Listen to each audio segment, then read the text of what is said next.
Good morning, Boston. Okay, my friends, ho, ho, ho. Were there fireworks yesterday at the Select Subcommittee hearing on the weaponization of the federal government? And I've got to tell you, you can now see right after President Trump, RFK Jr. has now become public enemy number one for many, many Democrats and their media allies. They are out to destroy him. And yesterday, the long knives were out. I've got to tell you, I have never, ever seen a hearing where Democrats went after one of their own with the kind of viciousness, frankly, lies, smears, at times desperation, the way Democrat after Democrat after Democrat tried to utterly discredit and impugn and destroy RFK Jr.'s reputation. At times, it was sickening. It was nauseating. You want to talk about smears? You want to talk about slanders? It was lie after lie after lie after falsehood after falsehood. And it started right out of the gate. I want you to think about this. In a hearing on censorship, the reason why they had this hearing was to look now at the findings of the judge in the Missouri v. Biden case, in which the judge said there is such overwhelming evidence that has been presented that he's already ruled in a preliminary ruling that the federal government must stop colluding with big tech, social media platforms, big Silicon Valley tech giants, because they have been caught censoring Americans again and again and again. The FBI in particular was working hand in glove with big tech companies from Facebook to Twitter, you run right down the list, to censor people, journalists, commentators who challenged the government line. And one of the disinformation dozen, as it was known within the intelligence community, was none other than, Robert F. Kennedy Jr. He was repeatedly targeted, repeatedly censored, repeatedly suppressed. My friends, the man's civil rights have been repeatedly violated now, going back years. And what was his big crime? What was his great sin? Because now the Democrats have falsely branded him as a quote-unquote conspiracy theorist. Now he's a hater, an anti-Semite. He hates Asians. He's now a racist, anti-Semite threat to democracy. That's exactly what they said about him yesterday, one after another after another. And for challenging government orthodoxy, he is now paying, in many ways, the ultimate price. And to show you how out of control the Democrat Party has become, and to me, this is what sent chills. My hair stood on edge. In front of the entire country, on the record, in front of the entire world, the Democrats said yesterday, we are the party of censorship. As the ranking member on the committee, Delegate Stacey Plaskett said, quote, free speech is not absolute, quote unquote. Or as Dan Goldman, that left-wing thug from New York, hate speech is not free speech. They wanted to censor RFK at a censorship hearing. First, they didn't even want him to show up. They demanded that Republicans rescind their invitation for RFK Jr. to even show up at the hearing, saying, you must deplatform him. You must not give him a voice or a platform. And then when they said, absolutely not, He is the seminal person who has been targeted now for years.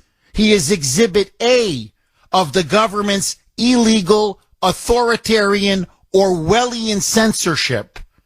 We're going to let him speak and ask him, what did you do to deserve any of this?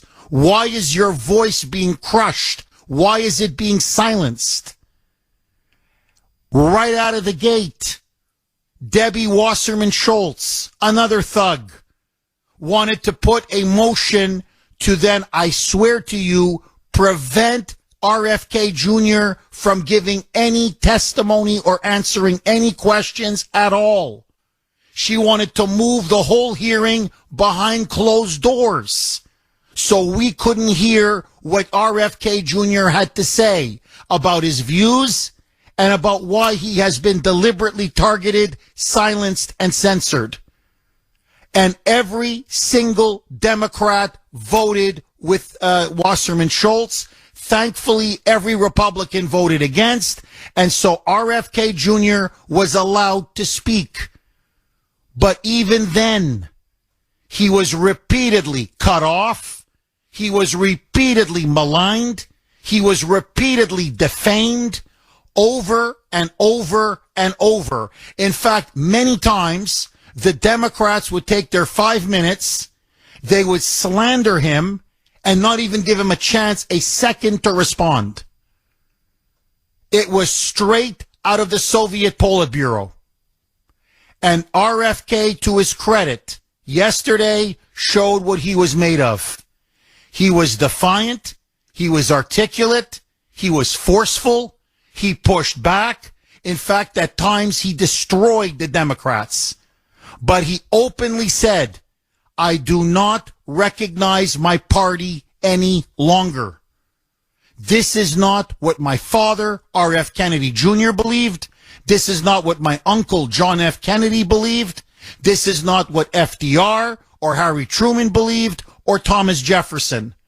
As he correctly and courageously put it yesterday, free speech is the basis of our republic.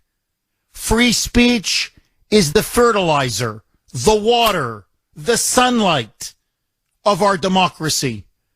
How can we debate any issues that we have unless we have free speech and Americans are not being censored or silenced? In fact, as he told everyone, to the stunned amazement of the Democrats in the room, censorship is the beginning of totalitarianism. And he was now warning Americans, today it is me. In fact, today it is me and thousands like me. But tomorrow it will be you. Listen now to RFK Jr.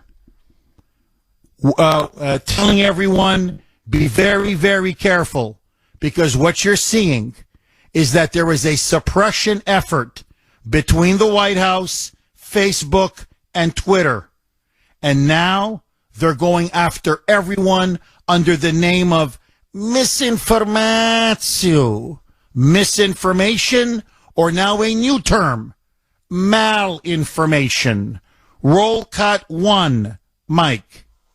There was an effort to suppress information, not in fact, if you read the Twitter files and the email correspondence between Facebook and the White House, there was an acknowledgement that they were being asked and they were complying with censoring information that everybody knew to be true or highly likely to be true. The purpose, and in fact, the term misinformation did not denote falsehood or veracity. Rather, it was a euphemism for any information that departed from government orthodoxies. Bingo. Bingo. Now, that's what I've been saying for years. And that has made me verboten. And it's why the deranged left, and believe me, when I say they're deranged and unhinged, they are really deranged and unhinged. That's why they have been gunning for me now for years. They want me off the air. They try to censor me on social media. They try to intimidate me. They issue death threats. They are doing everything they can to prevent this show from being heard by as many people as possible because they're afraid of the truth. The government cannot defend its lies. They cannot defend their fictions. So as George Orwell warned, as Aldous Huxley and Arthur Kessler warned, when the government can no longer defend its lies, it must then try to silence the truth by cracking down on free speech. And that is exactly what they've been doing for years. And yesterday, it was on full display against RFK Jr. 617-266-6868 is the number. Let me be brutally honest with you, like I'm in the censorship, like I'm in the confessional. Speaking of censorship, like I'm in the confessional. I am starting to like RFK Jr. more and more and more. And the more the Democratic establishment, the more these thugs and gangsters attack him, the more I like him, the more I admire him. Now, don't get me wrong. I'm a Trump guy. I would not vote for RFK Jr. I disagree with him on too many issues. But I've got to tell you, the guy's got guts. The guy's got principle. And the guy yesterday, oh boy, I mean, did he stand up to his entire party? And the whole country got to see how radical and how left-wing, how extreme the Democrats have now become. There is no question about it. They do not believe in the First Amendment. That is gone. They do not believe in free speech. That is gone. And when you have someone like RFK Jr., who dares to challenge government public orthodoxies, they made it crystal clear. They will crush you and silence you. The Democrats now are pro-censorship, pro-authoritarian. Listen now to Debbie Wasserman Schultz, who openly admitted she wants RFK Jr. banned, deplatformed. She does not want him to be able to speak on social media. She didn't even want him to be able to speak yesterday. She wants to silence him. Roll cut to Mike. I'd like to raise a point of order. Lady can state a point of order. Point of order pursuant to House Rule 11, Clause 2, which Mr. Kennedy is violative of. I move that we remove into executive session because Mr. Kennedy has repeatedly made despicable anti-Semitic and anti-Asian comments as recently as last week. Rule 11, Clause 2 says, whenever it is asserted by a member of the committee that the evidence or testimony at a hearing may tend to defame, degrade, or incriminate any person, or it is asserted by a witness that the evidence or testimony that the witness would give at a hearing may tend to defame, degrade, or incriminate the witness, and it goes on. I've made a motion to move into executive session because Mr. Kennedy's testimony. Mr. Chairman, I move to table the motion. I mean, this is unbelievable. I mean, this is really, I got to tell you. I mean, again, as someone whose parents fled communist Eastern Europe, whose grandparents fled communist Eastern Europe, I mean, this is the Soviet Politburo. This is one of Stalin's kangaroo courts.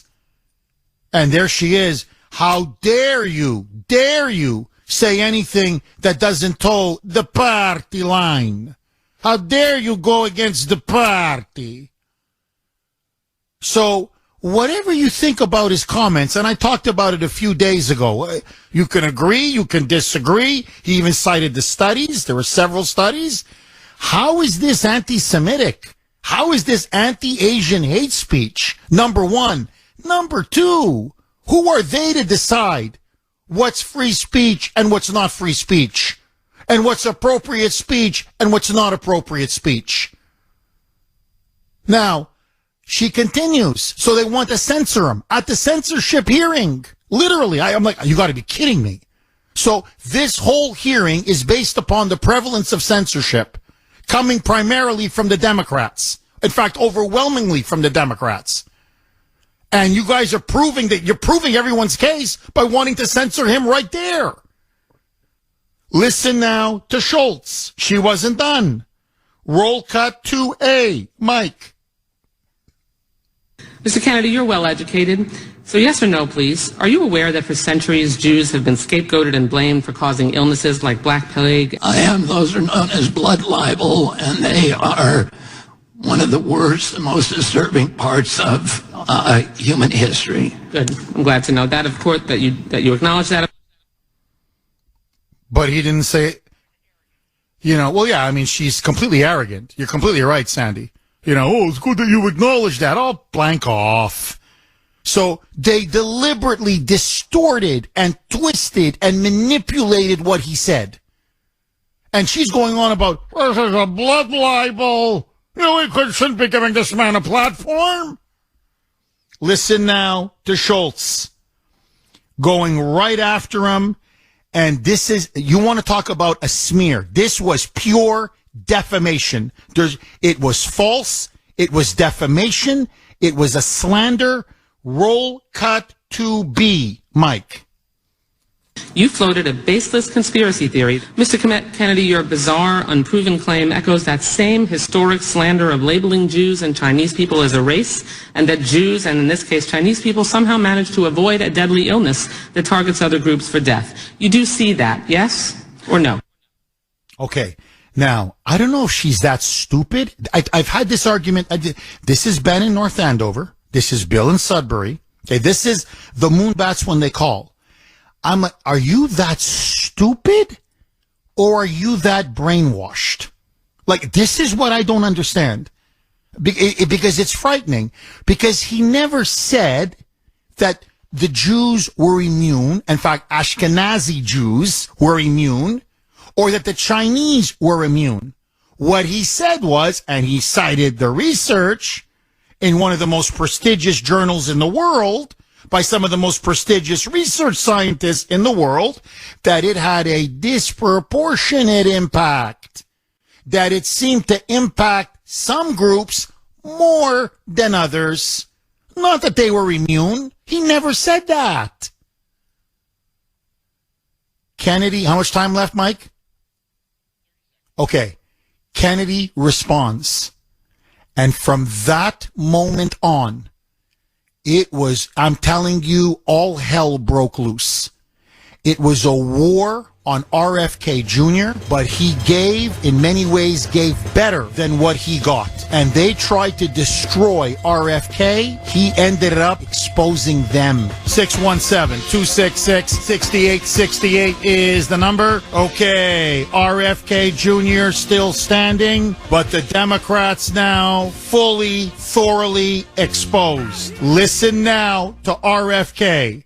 After Debbie Wasserman Schultz wants to have him censored, when they didn't even want him to speak, when you then had the ranking member Stacey Plaskett, who, by the way, you want to talk about a stone-cold communist thug. That's what Stacey Plaskett is. And she's only a delegate, by the way, from the Virgin Islands. But let that go. She deliberately interfered in his opening statement, saying, you don't have 10 minutes, because they gave him 10 minutes to speak. The standard is 5. We're going to cut him from 10 to 5. Because 5 more minutes for RFK Jr., that's too dangerous. That's too dangerous for the Democrats. So after Wasserman Schultz libels him, slanders and defames him as an anti-Semite, anti-Asian hater and bigot, RFK takes the gloves off. Roll cut 3, Mike. Targeted to attack Caucasians. No. Sorry. My bad. That was my bad. Roll cut to C, Mike. You're misstating. No. I quoted what you said earlier, and it is directly what you said. So just ask me. I was describing an NIH-funded study. No. You didn't cite any. I was describing an NIH-funded study by Cleveland Clinic scientists. Reclaiming my time. You did not reference reclaiming. Published in USC Medical, which is one. The time is mine. I'm reclaiming it. Please ask the witness to stop talking. You asked me a question. Reclaiming. Allow me to answer my question. Mr. Chairman, I'd like about 10 seconds back. You are slandering me incorrectly. You're saying it's dishonest. Time belongs to the gentlelady from Florida. And myself. I mean, it was pathetic. I mean, from that point on, it basically, I mean, it was a food fight. From that point on, all hell broke loose. And look, and let's play the cut now, Mike. Here is what he said. Here is what he said. I know we talked about it a couple days ago. Forgive me if I'm going over old ground. But she's accusing him. Think about what she accused him of. That he hates Jews. He hates Chinese or hates Asians. Is that what he said? Okay. Here is the actual tape. Roll cut 3. Mike. The people who are most immune are Ashkenazi Jews and Chinese. But we don't know whether it was deliberately targeted that or not, but there are papers out there that show the racial and ethnic differential impact to that. So in other words, he's saying there's a disparate impact. That's all. He's not even says I don't know if it was deliberate. I don't know what. I'm just telling you, you have these studies. That's what they're starting to show, which, by the way, is true. Now, we need more research, more conclusive research. I understand it. It's just a couple of studies. But the fact of the matter is, the guy said nothing wrong. In fact, what he said was 1,000% accurate and true. And she's going from that to listen now to this. Listen to this, okay? This. You want to talk about really going off the rails. Listen now to this. Roll cut 2D, Mike. A few months ago, Mr. Kennedy, you compared public health policies to barbaric, murderous tactics of Nazi Germany, saying that Jewish people in Nazi Germany had more freedom than Americans facing health restrictions. In hindsight, Mr. Kennedy, do you reject this absurd and deeply hurtful and harmful comparison, or do you still stand by it? Congressman, what you are saying is a lie. That you said it. No, I did not. I never continued. Okay. I never, ever. Mr. Chairman, I'm coming to the record when Mr. Kennedy said that. I reclaim my time. I mean, I got to tell you, it was a hatchet job. And the American people got to see what the Democrats are really like. Huh? Tell me, was this a free, fair, and open congressional hearing? Or was this a hit job? And the reason why it's a hit job, let's be crystal clear. A, their crimes need to be protected. That's and Big Pharma, who's lining their pockets.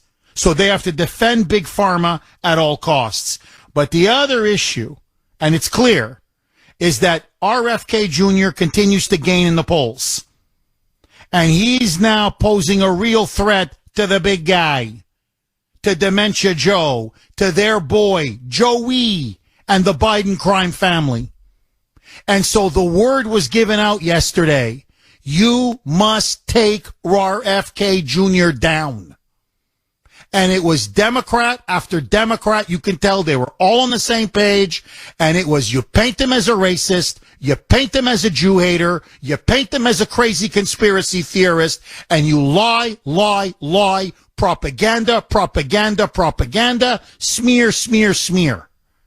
And it went on for hours. And this guy had to stand there and try to correct the record because it was one false defamatory statement after another. Now, I'm telling you, if I were him, I would sue the living daylights out of him. It was pure defamation. They were making stuff up. And the question I have for RFK this morning, because I'm sure he's asking himself, what the hell has happened to my party? As he himself said yesterday, my father, Robert F. Kennedy, always believed in free speech. He never believed in censorship. My uncle, John F. Kennedy Jr., never believed in censorship. FDR, Harry Truman, Thomas Jefferson, Democrat presidents of the past, never believed in censorship. And here you're trying to censor me? Frankly, for views I don't even hold, that you're making up and trying to smear me with and attribute to me? They're totalitarian thugs.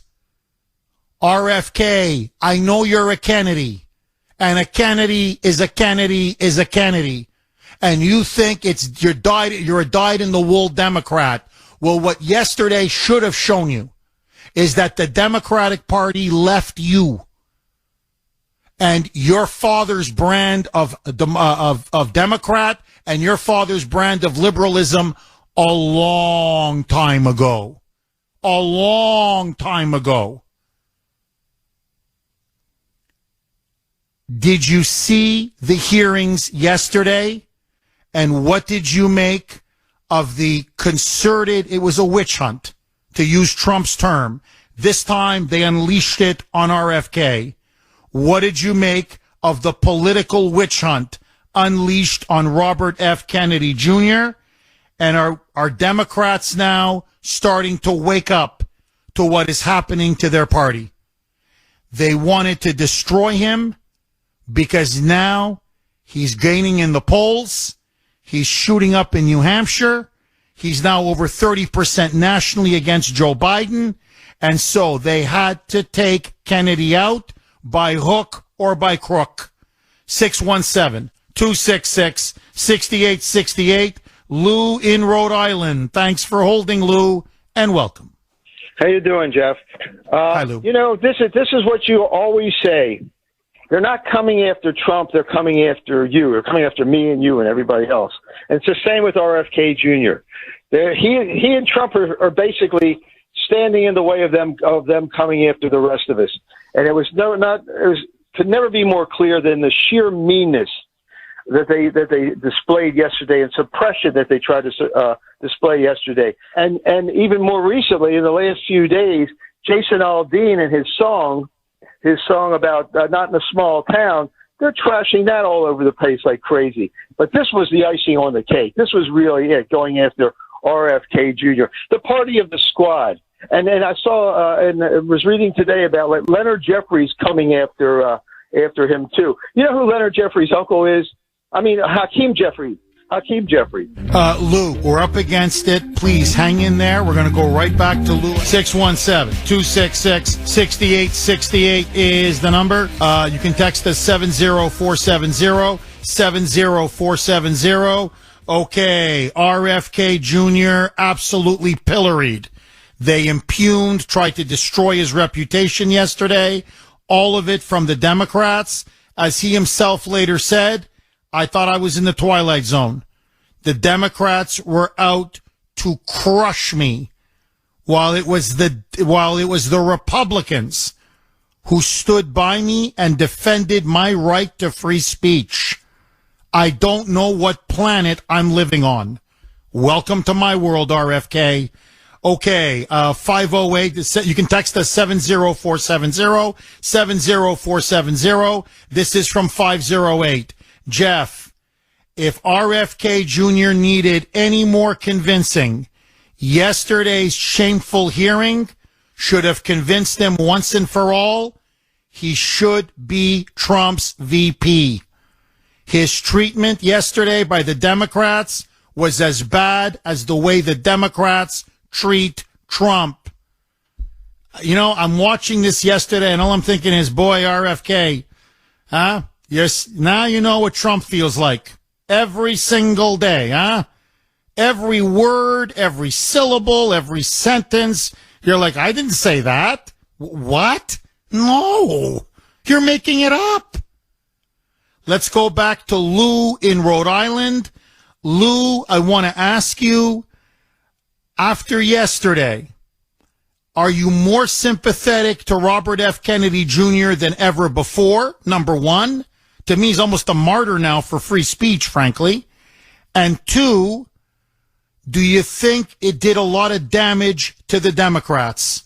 Everyone watching didn't see a party committed to free speech and open debate. What they saw were wannabe dictators and political thugs. Absolutely, Jeff. As a matter of fact, like any other tyrants, whether they're fascist or communist or a theocracy, what these Democrats showed, these Stalinist Democrats, that's who they are, is that they want to control speech and not be questioned about anything. And they've been doing it and doing it and doing it. And finally, this came to a head yesterday when they went after one of their own from like probably the leading family of the Democratic Party.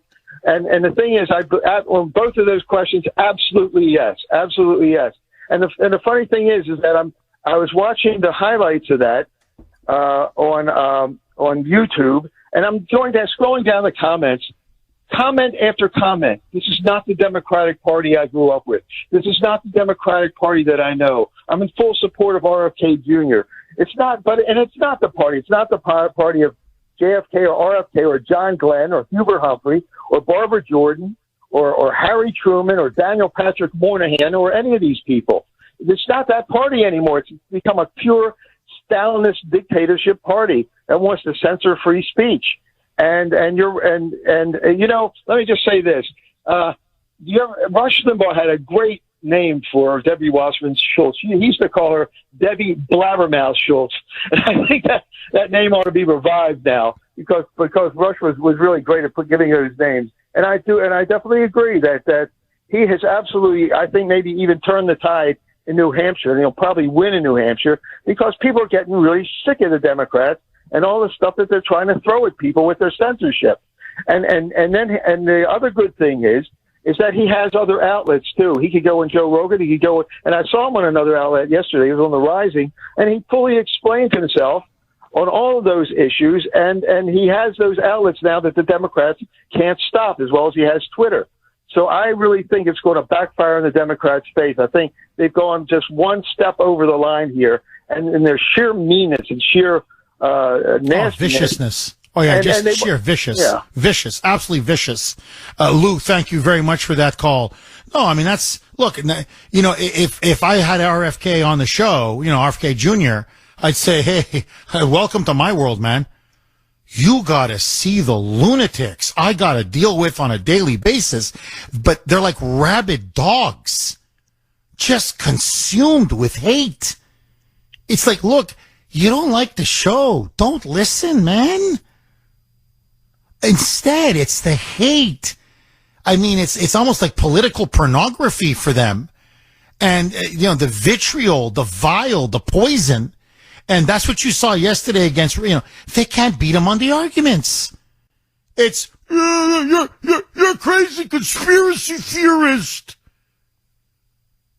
Pathetic. Pathetic. By the way, he is a man of science. He's a man of science. All this guy does is cite studies, research papers, and respectable journals and scientists and researchers. That's all this guy does. He's like a walking encyclopedia.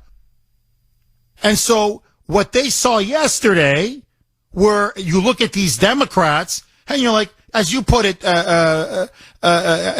know, as many of you rightly put it, not just the previous caller, but Lou in Rhode Island, but as many of you rightly put it, Jeff, they're Stalinist thugs. I'm telling you, it was like a Soviet Politburo hearing. And so instead of speaking the truth, debating the truth, having a conversation about the truth, it's censor, censor, censor. And then listen to this. And I want to go right back to the phone lines. Listen to Kennedy. On this, brilliant, absolutely brilliant. Why can't we share information? Some of the leading researchers, leading scientists, leading journals and publications were warning about all of this years ago. And all I wanted to do was let people's voices be heard, and then you decide. But no, you went down the road of censorship, and that's the road to totalitarianism. Roll cut 1B, Mike. Trusting the experts is not a function of science. It's not a function of democracy. It's a function of religion and totalitarianism, and it does not make for a healthier population. Bingo. Bingo. Mike, do me a favor, okay? This one's a gem. This is a gem. I'm telling you, I like this guy. I liked him before. I like him even more now. Roll it again. Roll cut 1B. One more time, Mike, please. Trusting the experts is not a function of science. It's not a function of democracy. It's a function of religion and totalitarianism, and it does not make for a healthier population. Amen, brother. Amen. Scream it to the heavens. Dead on. Dead on. You know, the science. Trust the science. You're like, well, who's the science? Do you have any idea how science works? What it's like? Well, no, you mean trust Chicken Little. That government, that hack. That big pharma hack. So, trusting one man and elevating him to a godlike status. Now, as he puts it, that's medieval religion, man. That's totalitarianism. Just defer to these faceless bureaucrats? He destroyed them. They tried to destroy him, and he ended up destroying them. 6-1, with the truth, which is the most powerful weapon in the world. And that's why they need to censor. That's why they need to censor. Because the only way they can stop the truth is to suppress it, muzzle it, silence it, crush it. 617-266-6868 is the number. David on Cape Cod. Thanks for holding, David, and welcome. Thanks, Jeff. Jeff, he was like a ninja warrior inside a ring. You know, they are so afraid of RFK. What are they so afraid of, Jeff? They're afraid that he's exposing them. You know, Debbie Wasserman Schultz, she's accusing him of Nazis. She's the one with the last name Schultz, by the way. She reminds me of either Ceausescu's wife or Elsie Koch, the bitch of Buchenwald, who were just suppressing people all over the place. Here he is exposing the truths of science, and they're trying to, like you said, Jeff, in a beautiful way, stifle his free speech. All he's doing is, like you say, he's a walking encyclopedia, and they couldn't touch him, Jeff. He knows what he's talking about. And to see the frustration on their face, like that Plaskett woman and Debbie Wasserman Schultz, watching her, Jeff, I wanted to throw up in my mouth. That woman is so dishonest and so despicable. And they're trying to shut up JFK or RFK by using a cudgel of accusing him of racism and not him to shut him up. They're using that. They're so dishonest, Jeff, and so despicable. These people she brought up on trial, they should be cross-examined. These people need to be brought to trial and cross-examined, Jeff. Oh, for crimes against humanity. Oh, no, there's no question. Oh, you're dead on. Dave, you're on fire. Thank you very much for that call. Now, I don't want to get, I want to stick to RFK, but just very quickly, you need to know this. So Senator Rand Paul, God bless him, has now referred officially to the Department of Justice that Fauci be prosecuted for lying under oath and committing perjury. Now, furthermore, it has now come out. It's been exposed. Who do you think is paying for all of Fauci's security? We are. He's retired, yet we're still paying for his limousines, for his chauffeur, for all of his security. He has security almost the equivalent of a U.S. president. He's got armed security around the clock, an army, a mini army that protects him wherever he goes. Hey, he's retired, man. He's a private citizen on the lecture circuit, raking in millions and millions and millions of dollars. And off of our dime? By the way, I don't care if he was still working as under the NIH. How does he get almost presidential-like security? With armed guards and armed security around the clock, taking him wherever he goes in limos? I mean, this is obscene. So he's got now the level of security that is reserved for Joe Biden and former presidents of the United States. I mean, boy, huh? He made them a lot of money. Oh, did he make them a lot of money?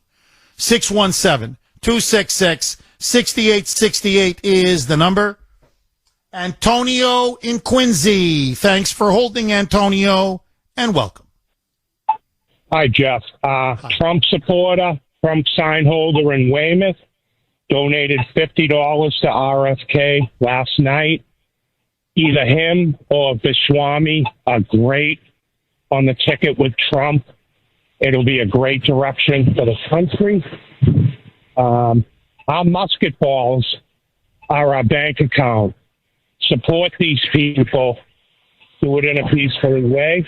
And the one thing I do want to say is you have many listeners out there, and time in and time again in Weymouth, we have 30 or 40 people that come out. We need hundreds. It's 9 to 11, 9 to 1 on Front Street.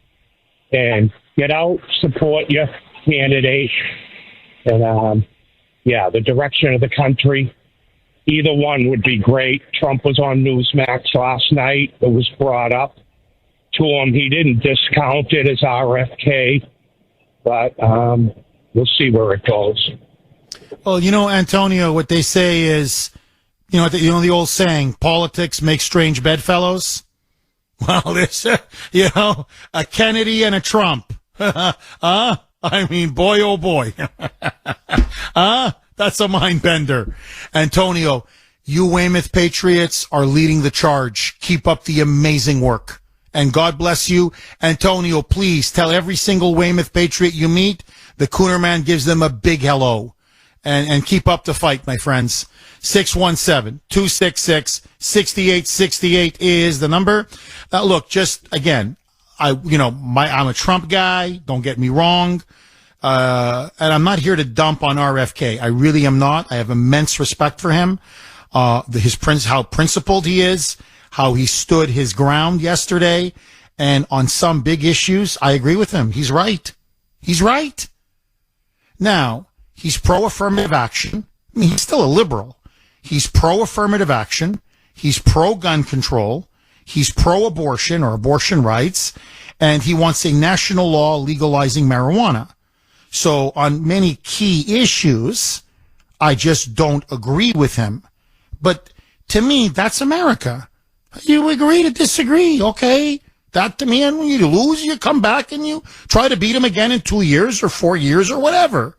Okay. But these are fundamental issues that he's defending. And we're talking now about freedom of speech. We're talking about the First Amendment. We're talking about the Bill of Rights. We're talking now about the freedom to disagree. We're talking about bodily autonomy and personal choice. We're talking about state censorship. Come on, man. Come on. And look at how reasonable he is. Look at how articulate he is. Well-spoken, highly educated, very well read. And it's surrounded by these political goons, these thugs. And I swear, you look at Stacey Plaskett in particular. I mean, Wasserman Schultz is a blabbermouth, just a big mouth, an idiot, a buffoon, an imbecile, okay? A Bill in Sudbury, to be honest, and a bully. But you look at Stacey Plaskett, I'm telling you, it reminds me of the communists I used to see when my parents took me back to their homeland behind the Iron Curtain. The fanaticism in their eyes. You look at the fanaticism in her eyes, how easily she lies, how easily she wants to distort and manipulate the truth in order to destroy you. And you can tell, no consideration for your rights, no consideration for your freedoms, no consideration for your basic dignity. If she could put a bullet in him or order someone to put a bullet in him, you can see she would do it no problem. No problem. Like a good little commie. So that's, you look at some of these Democrats now, from AOC to Ayanna Pressley to you name it, to this Stacey Plaskett to Bernie, to Elizabeth Warren, to Joe Biden. I mean, they will order you to be killed, and they wouldn't even care. 617-266-6868 is the number. Okay, the Democrats now start to eat their own. Yesterday, they unloaded on Robert F. Kennedy Jr. Is it time for RFK and his band of supporters to leave the Democratic Party once and for all? Because I got to tell you, the look on Kennedy's face throughout much of that hearing, he didn't recognize his own party anymore. He was shocked by the viciousness, the nastiness, the authoritarianism on full display. 617-266-6868 is the number. Okay, let's go to Lewis in Northbridge. Thanks for holding, Lewis, and welcome. How you doing, Jeff? I just wanted to start off with saying a republic once corrupted cannot be repaired. Also, I don't know how you people think that RFK Jr. would be a good vice president. This guy's been a Democrat all of his life. He is the problem. People like that. And I suggest for people to look at the 45 communist goals and see what's going on with this country, because we are in big friggin' trouble here. So, I don't know. I'll leave it to you. Lewis, I'm just curious. So you don't like RFK as a possible VP pick for Trump? No, like you said, you just read off a bunch of a list of what, of his policies, like open borders and friggin', whatever else you were listing.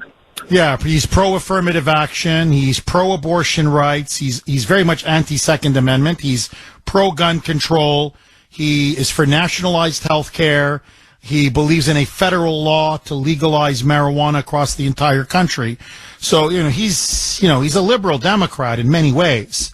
That's why personally I like Carrie Lake. If DeSantis, I know they come from the same state, so that's almost impossible to get around. But if they could get around that, just in terms of pure talent, I like DeSantis as VP. I like Carrie Lake as VP. Vivek Ramaswamy now is starting to impress me as well. So I think there were some really good picks for Trump. But a lot of people, they like the Kennedy name. They like the Kennedy charisma. And some of the big issues, he and Trump are aligned. So that's why you're seeing this idea being floated out there. But I take it you're a hard no on that, Lewis. Definitely a hard no, because, what are you going to do? Put him in vice president? And then when they take Trump out, he's going to become president? I mean, you got to be kidding me. He'd be great in a Trump cabinet, though. Hey, think about him as Health and Human Services Secretary. Huh? Let him go after Big Pharma. Wouldn't that be great? I agree 100% right there. Lewis, thank you very, very much for that call. Okay, maybe not VP. I hear what you're saying, but I think if he wants it and he wants to serve his country, I think he can have a really good role in a Trump administration in the cabinet. And it would drive the Democrats bananas. Bruce in Woburn. Thanks for holding, Bruce, and welcome. Good morning, Jeff. Hi, Bruce. Yeah, I got a couple of points to make here. One is RFK should not sneak through a kitchen in a hotel with these vultures, because they're basically the same people that assassinated his own father just to stifle him. The poor bastard has trouble, as you can hear him when he talks. But when he speaks, Bruce, you got to turn your radio off, because it's confusing everybody. They're basically trying to assassinate him. Not by shooting him, but by just the lies that they. There's no question. No, Bruce, I like that phrase or that word, assassinate. Because that's what that was yesterday. It was a political assassination. It was a character assassination. And it was on live television. And you could see the lies. I mean, it was so naked. It was so obvious. And, you know, he did very well defending himself. Don't get me wrong. But it was smear after smear after smear. And you could see it on his face. He's looking at them like, hey, man, I'm Robert F. Kennedy Jr. You know, we're the Kennedy family. We're one of the most influential, powerful families within the Democratic Party. And you guys are suddenly, I'm anti-Semitic? As he said yesterday, who has a stronger record on Israel than me? Who's done more for the Jewish community in the United States and around the world than me? My father, RFK Jr., was a big champion of civil rights. Suddenly now I hate black people? Like, are you insane? Like, do you hear what's coming out of your mouth? But those are the vultures. Those are the rabid dogs and animals that now are in the Democratic Party.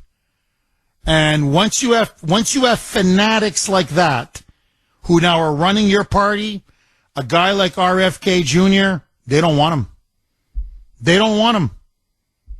You challenge the narrative, they destroy you. And you see that in every communist party, every fascist party. You must toe the line. If not, they will break you. And I think the irony is, the more they went after him yesterday, I think the more votes he's going to get and the more sympathy he's going to get. Because I know what it elicited in me. I am now a bigger supporter of RFK Jr. Not that I would vote for him, don't get me wrong. But I'm a bigger supporter of him now than I've ever been. Because the man has the right to speak his mind. And on some issues, like censorship, he's 100% correct. Okay, I want you to listen now. This is ranking member. She's a delegate from the Virgin Islands, a pure communist thug. Stacey Plaskett. This is her. So she didn't want Kennedy to even speak at the hearing. They tried to pressure Jim Jordan to rescind his invitation, even though, as I mentioned in my opening monologue, the reason why Kennedy was asked to speak is that it came out in a major judge's ruling that RFK Jr. was part of what was called the disinformation dozen. That is, the FBI, the deep state, worked with big tech and literally singled him out and said, you've got to censor him. You've got to cancel him, muzzle him, suppress him, silence him, kill every tweet, anything he posts on Facebook, anything on social media, the government, which is all illegal. It's pure violation of the First Amendment. It is government censorship. The government, through the FBI, were ordering social media platforms, big tech, to single out Kennedy and say, take his stuff down. And so they said, well, as a victim of censorship, he should speak. He was part of 12 people, some of them including journalists, who were deliberately targeted and silenced and censored. And they didn't even want him to speak. They wanted that rescinded. Then when he does come and show up, as I played earlier, Debbie Wasserman Schultz said, we don't want him to speak at all. This should not be heard in public, what he has to say. This should be put behind closed doors. And Kennedy is looking around, RFK Jr. is looking around saying, like, what are you all so afraid of? The truth? The facts? The evidence? Listen now to Stacey Plaskett. As is customary, you have 5 minutes, but oftentimes you're given a little bit more time. If you need 7, 8, 10 minutes to make your opening statements, they're usually very relaxed about these things at these committee hearings, but not RFK Jr. No.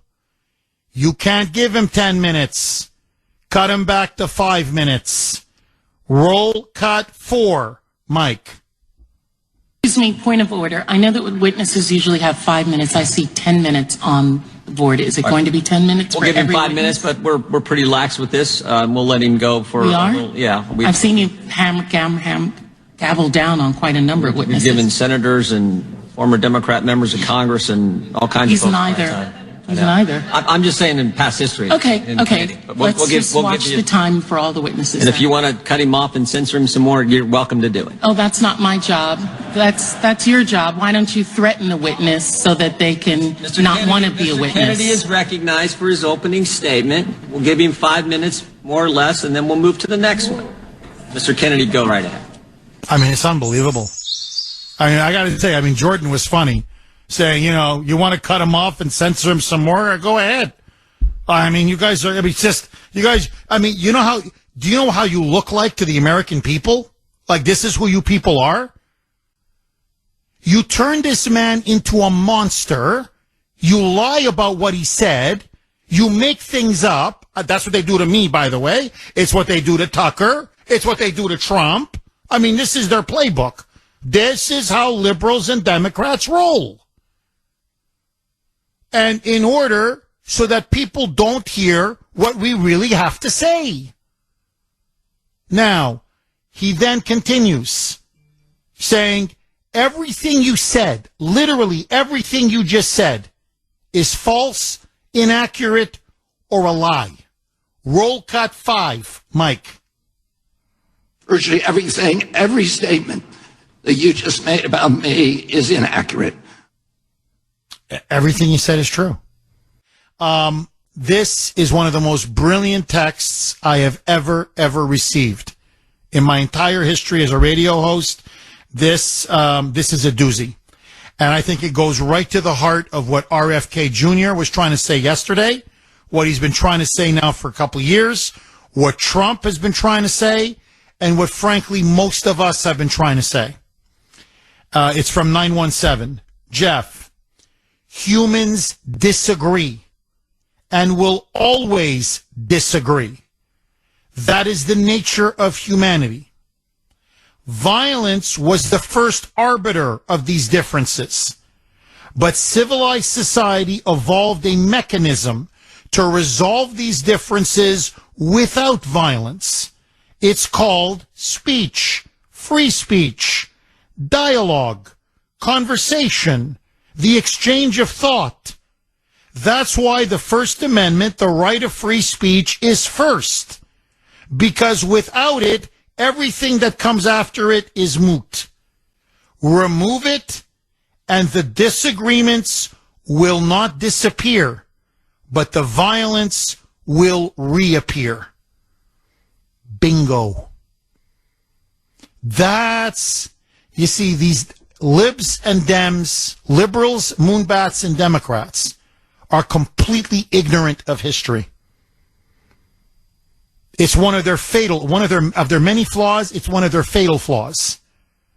And they don't understand, when you start to censor speech, nothing good comes out of it. It only makes everything infinitely worse. And what happens, and this is one of the most famous quotes from John F. Kennedy Jr., when you make peaceful change impossible, you make violent revolution inevitable. And so you're going to create more and more violence the more speech you suppress and censor. And I don't know if it's deliberate on the part of the Democrats or if they're just that ignorant. But either way, we must restore the First Amendment or our republic and our country is lost. Agree, disagree, 617-266-6868 is the number. And let's throw another log on the fire. Let's broaden this out a little bit. RFK Jr., what did you make of the hearing yesterday? And would you vote for him? Would you vote for him, maybe even in the primary, say, because you're a Republican, you figure maybe your vote doesn't count, say, in Massachusetts? Would you become an independent or vote in the Democrat primary in order to send a message to Joe Biden? because you can clearly see yesterday the Democrats are out to destroy him because they fear his challenge and primary to Joe Biden. He's rising in the polls. He's primarying Biden, and they can now see he is a force and a threat to be reckoned with. 617-266-6868 is the number. Do you support RFK Jr.? And would you vote for him? And should we vote for him? 617-266-6868. Dave in Somerville. Thanks for holding, Dave, and welcome. Good morning, Jeff. Hi, Jeff, Dave. what you said a few minutes ago about him being the VP from Donald Trump, that would be a gold mine. But, Jeff, I don't think it would happen because of the way things are and everything. Because, number one, they don't like Kennedy neither because he's almost like his father. He's telling it straight out like it is, and nobody likes the truth up there. But, you know how it is, and I don't know, Jeff. It would be awesome it would be a gold mine if they did it. It would be awesome for Donald Trump to have him as the vice president.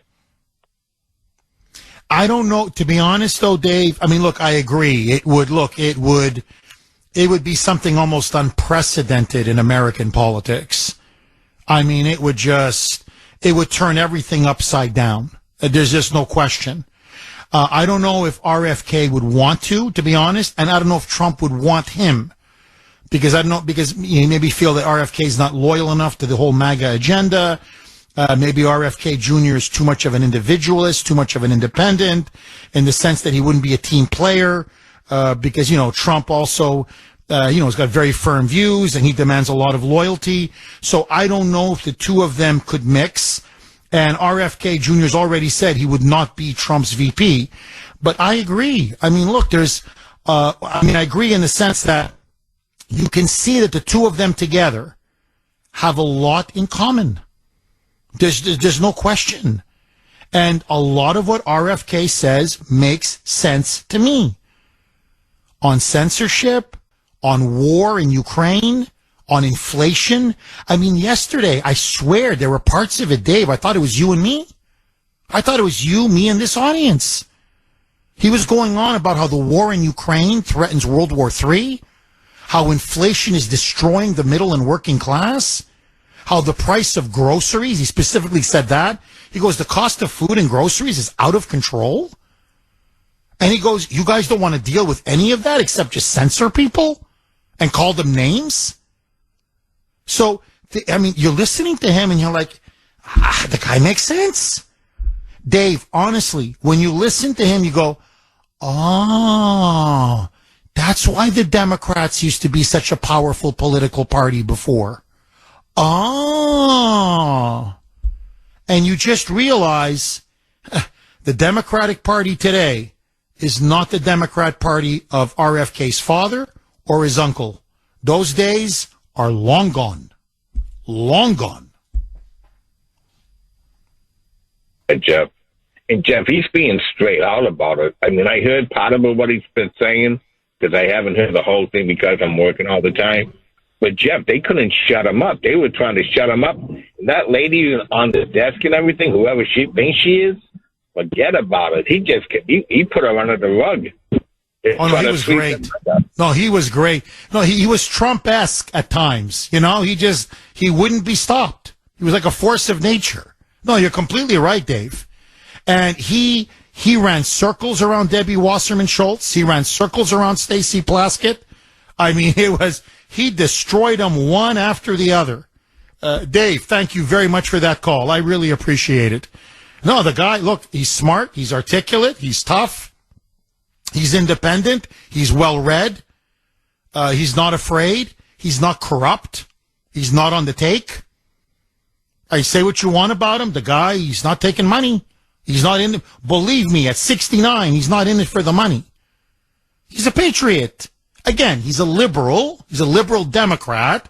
So on certain issues, I just couldn't vote for the guy. But look, I said this to Grace yesterday, and I'll say it again. And again, if you agree or disagree, I'd love to hear from you. I said, it's amazing. Again, Many issues I don't agree with him on. Don't get me wrong. But I swear, if the choice was him and, say, Chris Christie, or the choice was him and Mike Pence, if the choice was him and many establishment Republicans, if it was him or Mitt Romney, him or Mitch McConnell, him or Kevin McCarthy, I'm like, I can't believe I'm saying this. I would vote for that. If it's those two, I'm saying it's a binary choice. It's just, Jeff, that's the ticket. You got this establishment Republican type, say Mitt Romney, okay? Or, Chris Christie or whatever, Manja, Krispy Kreme. You got Krispy Kreme, a warmonger, and a hack for the deep state. So would you want Krispy Kreme or would you want RFK Jr.? I'm like, I can't believe it, but I'd pull the lever for RFK. So, we were talking about a third party yesterday. RFK, if he wanted to start a third party, he could do tremendous damage. 617-266-6868 is the number. I'm curious, do you feel the same? Do you feel, as a conservative or a patriot or a MAGA supporter, America First, do you feel that if it was a choice between, say, Chris Christie, Asa Hutchinson, Mitt Romney, I'm just throwing these names out at you, and Robert F. Kennedy Jr., if that was the choice, would you pull the lever for Robert F. Kennedy Jr.? And, we're talking to Grace, and she's like, Jeff, I agree. She's like, I can't believe I'm saying this. But compared to how corrupt so many of these Republicans are, RFK is a breath of fresh air. 617-266-6868 is the number. Okay. RFK Jr.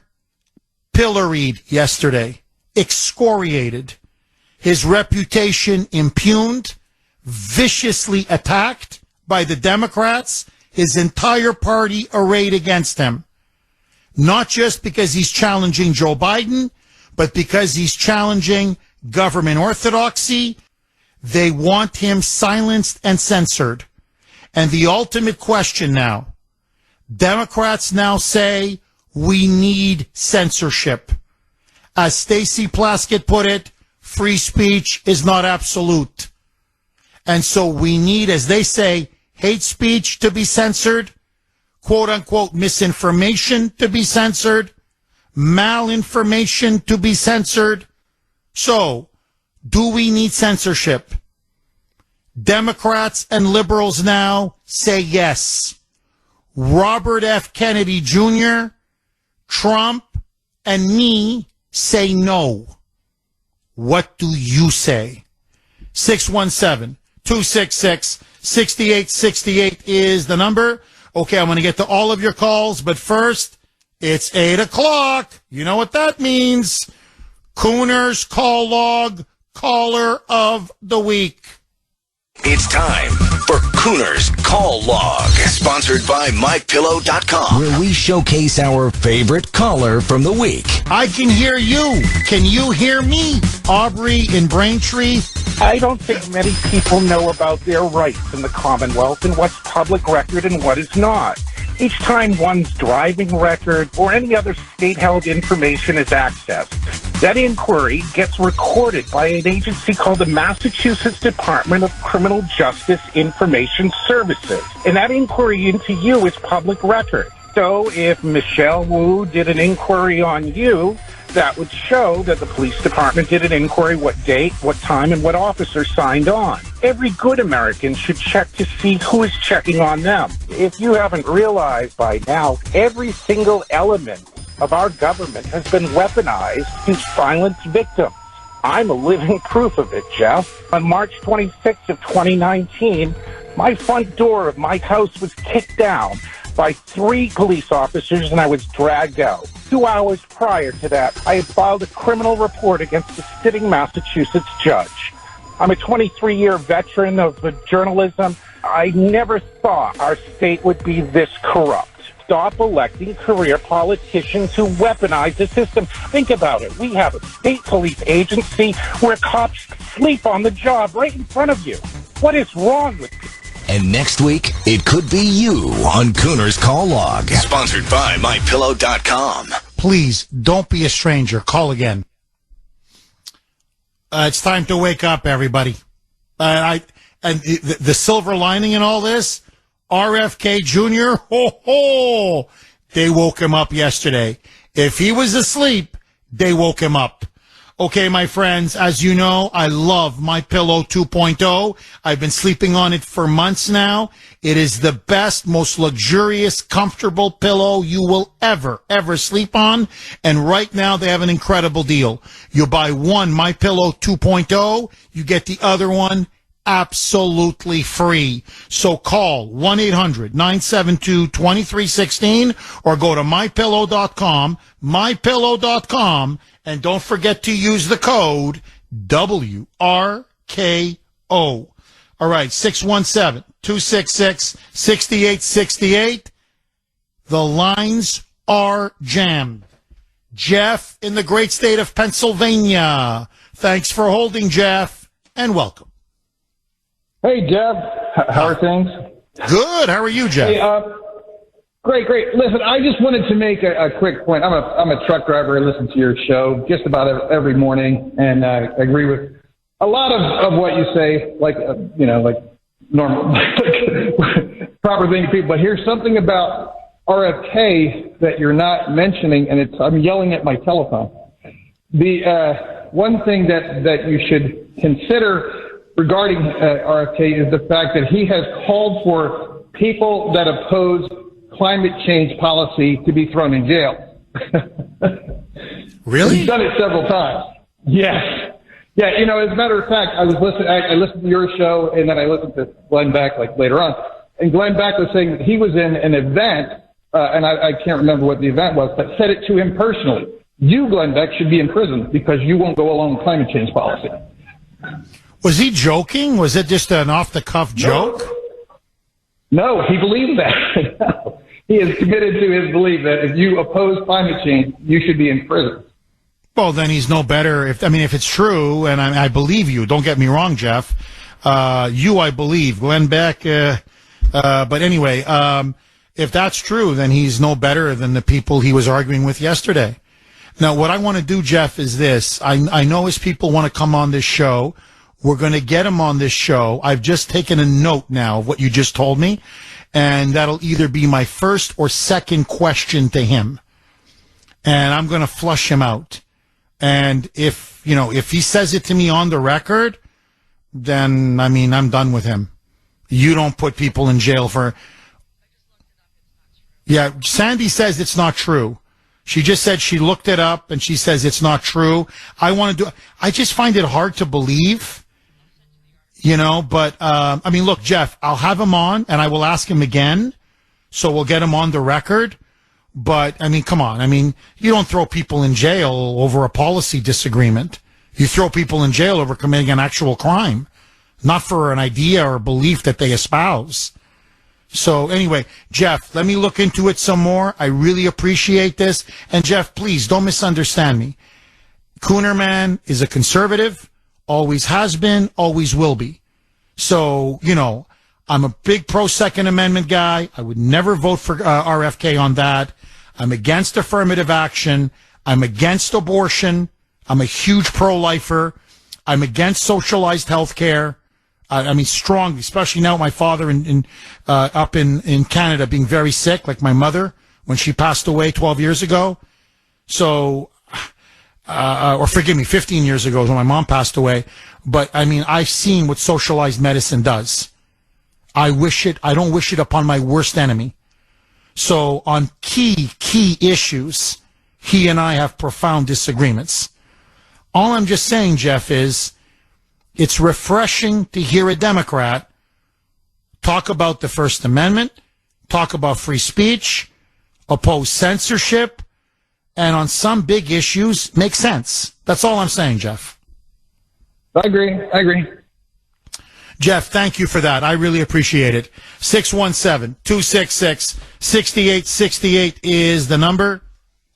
Let's go to Captain Bob. Captain Bob, thanks for holding and welcome. Jeff, thanks. I concur your comments about RFK Jr., and I did hear most of the speech. So what I would refer to the Democrats in Italian, and Grace knows this, testa dura. Do you understand what that means? Yeah, hard-headed. Yeah, hard-headed. Hard-headed. And they're so stupid because, you know, the Trump derangement syndrome and now Kennedy derangement syndrome is not going to be a political theory or propaganda or advertisement that they're going to win. They're just so stupid, especially one of their own. And Kennedy was great yesterday, and I voted for it would be his uncle. I actually joined the Navy in '63 when he was president, with PT 109, the whole Navy thing. Okay, was why I joined the Navy. But I'm just appalled at the way, even if the Republicans treated him that badly, I would be appalled. But to have the Democrats treat him that poorly was just horrible. So, but anyway, Captain Bob, I don't mean, please, I'll let you finish what you want to say, I promise. But I got to ask you, because I think you really put your finger on it. If Republicans treated him or anyone like that, we would excoriate him. You would, I would, this audience would. And notice the difference between us and the liberals. And it's a chasm now. It's unbridgeable. We don't want to censor Rachel Maddow, as an example, or Joyless Joy Reid, or Larry Stop the Hammering O'Donnell, or the silver-haired guy, Anderson Cooper on CNN, or Fake Tapper. I mean, we may make fun of them, we criticize them, we disagree with them, we ridicule them, but you want to watch CNN, go watch CNN. You want to watch hate TV, MSNBC, go. You want to read the Boston Globe or the New York Times or whatever. You want to go on social media and peddle the most absurd conspiracy theories under the face of the earth. What do we say? It's a free country. You don't like it? Don't watch it. Don't read it. Don't respond to it. So, right? I mean, Captain Bob, am I wrong? But nope, they want to censor us. They want to censor anyone who disagrees with them.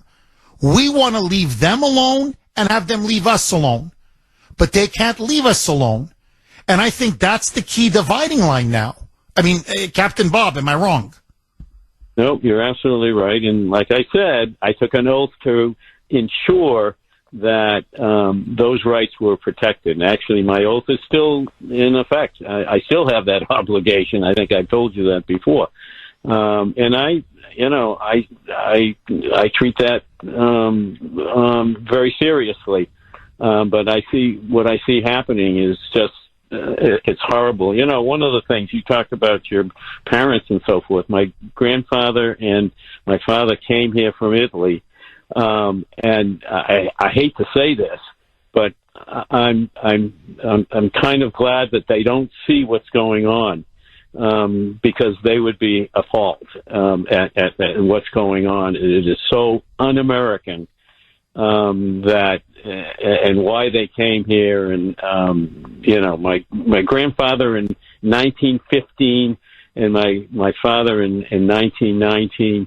My grandfather lived long. He was in the Italian Navy up until 1915, and he lived long enough to see two No, I know. No, I hear you, Captain Bob. I hear you. He came to America to be free. Think what he wants. Read what he wants. It's called America. 617-266-6868 is the number. Okay, listen now. This is after the hearing yesterday, where, I mean, it was political war between RFK Jr. and all of the Democrats on that committee. Listen now to RFK saying I was in the Twilight Zone. All of the Democrats were trying to attack me, and it was the Republicans who were defending me and saying, let the man speak. Roll cut 20, Mike. The Democrats came after you hard. The Republicans were sticking up for your right to say what you want to say. Do you feel like you're, as a Kennedy, sort of in an upside-down world when you're sitting there this morning? I do. I felt like I was really in an upside-down world. I want to say something because the charge is that I made these statements that were anti-Semitic. All of those statements are taken out of context, and those statements themselves, I have literally, and I said this under oath today, I've never made a single anti-Semitic statement in my life or racist statement in my life. And the statements that are being twisted and distorted to make them seem like I said these controversial things is simply another way that the DNC, etc., and its allies are using to silence me, to marginalize me, to make me look crazy, to make me look like a bad person. Yeah, well, now you know how I feel, huh? So anyway, okay, so Sandy is insisting that she looked at an article that RFK Jr. wrote, and it had a clickbait on it, which is about jailing climate deniers. But she says he clearly states in that article that he wrote, that many people are citing, that you have the First Amendment right to oppose climate change. In other words, forget the headline. In the actual article, RFK Jr. says you should not jail anyone, even if they oppose or deny climate change. So, but he's talking about corporations, and corporations shouldn't have the right to pollute. They don't have the same First Amendment rights that that citizens do. And so he's calling for foreign corporations to be dissolved if they are caught polluting within the United States. So that's the extent of the article. So Sandy wants me to, even though I said I didn't believe it before the break, and I said I want to ask RFK Jr. to finally conclude, to get his conclusive remarks on the record. And as I said, I don't trust Glenn Beck because I know he's made stuff up in the past. Even though I said all of that, for some reason I have to state this again. So I'm stating it again. For the record, that's what he wrote in that article. And so it looks like this is more misinformation about RFK Jr. Sandy, anything else you want me to say? We're good? Okay. 617-266-6868 is the number. Let's go to Bill in Ipswich. Thanks for holding, Bill, and welcome. Hi, Jeff. I just, listening to RFK talk yesterday, people talk about cognitive dissonance and, we have whistleblowers out there. We have RFK. And so I think, you need to, look at the people that are talking. These people are destroyed. And to you, Jeff, to an extent as well. You have to ask yourself the question, what are these people doing? Why would they come out and say this? There's no financial gain. These people are patriots. They're heroes. Just like the whistleblowers the other day that came forward. What did they have to gain? Their families are threatened. They're threatened. Their careers are threatened. That's part of what, our society has to do to wake up. That's part of the waking up process. And that's all I really have to say. Well, it's a brilliant point, Bill. And, you look at RFK, he's become a pariah in his own family. His own sister now has publicly basically disowned him. I couldn't believe how she came out against him. His own brother, family members, his nephew, so many others. The Kennedy clan, they're all closing ranks with the Democratic Party against him. And they're trying to portray him as this crazy, kooky conspiracy theorist. So it's not just that he's lost so much in terms of the FBI breathing down his neck, him being constantly censored, targeted. He's on an FBI enemies list. He's been audited. They're trying to professionally destroy him.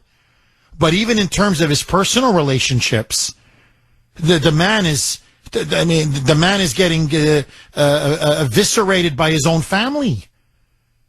So that's why I go, look, I respect him. It's not that I agree with him on every issue. I think, people out there are misunderstanding or misinterpreting what I'm saying. All I'm just saying is, when a guy blows the whistle, and he is an advocate for free speech, when you got someone like him who's blowing the whistle, and he's taking so many slings and arrows, as you point out, Bill, and it's costing him so much personally and professionally, you got to respect him. Again, I look at the Democrats, they disgust me. 617-266-6868 is the number. Okay, my friends, RFK Jr. struck a nerve. In other words, he's closing in on Joe Biden. He's hurting him. He's bleeding him. He's damaging him. He's at risk now of actually maybe beating Biden in New Hampshire and really now undermining Biden's credibility because the Democratic media was in all-out assault propaganda mode. Listen now. This is Andrew Kaczynski on This is CNN. Roll cut 24. Mike. He said this repeatedly, that man-made chemicals in the water supply are turning kids gay or transgender. He also spread a conspiracy that these chemicals could be responsible for girls becoming more masculine or boys becoming more feminine. Now, we reached out to experts who completely disputed this, and they said this essentially is an apples to oranges comparison. Look, Jake, we are humans. Frogs are amphibians. For us, sex is determined at the moment of conceptions. For frogs, it can be determined by environmental factors. Okay. So let me ask all of you.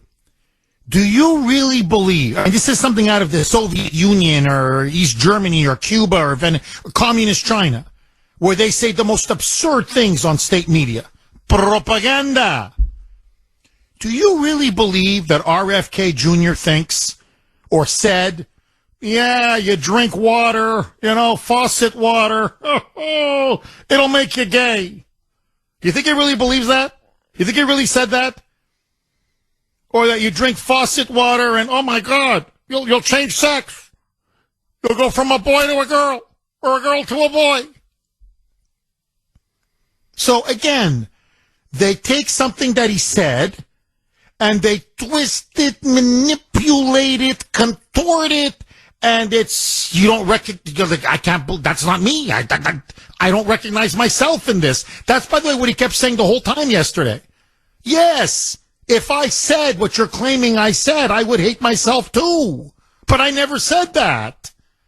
Okay, but it's not just CNN. Oh, they were all doing it. This is Larry Stop the Hammering O'Donnell on MSDNC. Roll cut 23. Mike. There are many ways to be privileged in America, but there is nothing quite like Kennedy privilege. Most Kennedys live quiet, responsible lives without ever seeking public office or seeking the spotlight in any way. Many of them have done and do admirable work.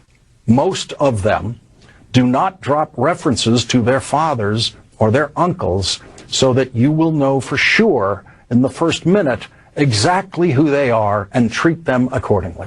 Ted Kennedy chose two simple adjectives to describe his second assassinated brother: good and decent. Those two adjectives apply to many members of the Kennedy family, including the Kennedys, who oppose the work of and the presidential candidacy of Robert Kennedy Jr., who testified to a Republican-controlled House committee today solely and entirely because of Kennedy privilege. Kennedy privilege now, huh? Look at this. Look at this. They went from white privilege to Kennedy privilege. This is, it's laughable. It's absolutely, Yeah, exactly. What's the difference, Mike? Really, it's unbelievable. It's unbelievable. I mean, you guys. And by the way, Larry Stop the Hammering O'Donnell, who, by the way, is originally from the Boston area. You want to talk about a Kennedy bootlicker? Oh, man. Oh, boy. Hey, Larry, it's amazing. You put a couple $1 million on the table, and what'll start coming out of your mouth? So now they want to run Kennedy, RFK, and the Kennedy name out of the Democratic Party. Now it's Kennedy privilege. Don't listen to him. Pathetic. Pathetic. 617-266-6868 is the number. Okay, you want to see the depth of the propaganda and the lies being unleashed against RFK Jr.? This is when you challenge Joe Biden and are clearly doing well in the polls. You go after their guy. Or, in the case of CNN, you go after Big Pharma, which is their key advertiser, their source of money. Oh, so Sandy, who's been on a mission today to fact check everything about RFK Jr. and is insisting I get every single point out. So she did some amazing research while we were off air. So you got to hear this. Oh, man, you got to hear this. So let me just play it again, okay, because it's night and day. Here's Kaczynski, Andrew Kaczynski, CNN, yesterday after Kennedy destroyed Stacey Plaskett and Debbie Blabbermouth Schultz. Roll cut 24, Mike. He said this repeatedly, that man-made chemicals in the water supply are turning kids gay or transgender. He also spread a conspiracy that these chemicals could be responsible for girls becoming more masculine or boys becoming more feminine. Now, we reached out to experts who completely disputed this, and they said this essentially is an apples to oranges comparison. Look, Jake, we are humans. Frogs are amphibians. For us, sex is determined at the moment of conceptions. For frogs, it can be determined by environmental factors. I swear the bull crap. You know what I really want to say? I wish I could say it, but I'm going to get fined. The bull, the BS, the bull. Oh, I swear. How much you got to do to keep a job at CNN? So, yeah, bullfrog crap. Exactly. Sandy, you're dead on. So this is the whole story. In 2010, University of California, Berkeley published a study, listen to this, about some of the pollutants or chemicals, I guess to be more accurate, that they put in our water supply, in our drinking water, for example. And one of them is a chemical that apparently induces in male frogs, I swear to you, castration. Yeah, to protect our crops. Exactly. It's an herbicide that's used to protect our crops, and it induces apparently castration among male bullfrogs. And so Kennedy's point is, and apparently it creates some feminization features for some of the male frogs, and they can't reproduce. And anyway, so all Kennedy's point was, this is what he said, this is what RFK said. If it's doing this to the frogs, to bullfrogs, do we really want to be drinking this or having this on our produce? Like, do we really want this in our body?